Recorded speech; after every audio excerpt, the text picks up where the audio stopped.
Hey guys, welcome back to our channel. Today, in this video, I'm going to show you guys how to change Grammarly to British English. So, let's get started guys.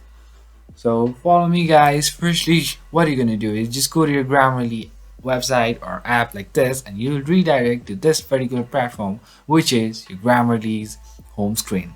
Then what you're going to do is on your left hand side, you'll be having these options. From here, just choose account. And then you will be redirected to the account section of Grammarly. Now what you have to do is a simple step guys. On the left hand side you'll be having more options like subscription, writing, settings and all. You can go to writings directly and over here you'll be having options, so just go with the language setting.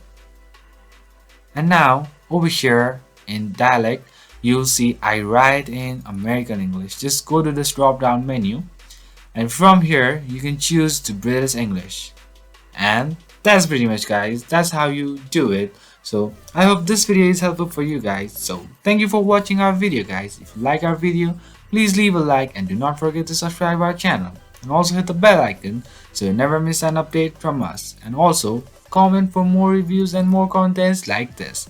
I'll see you guys again in our next video. Till then, stay safe guys. Thank you for watching.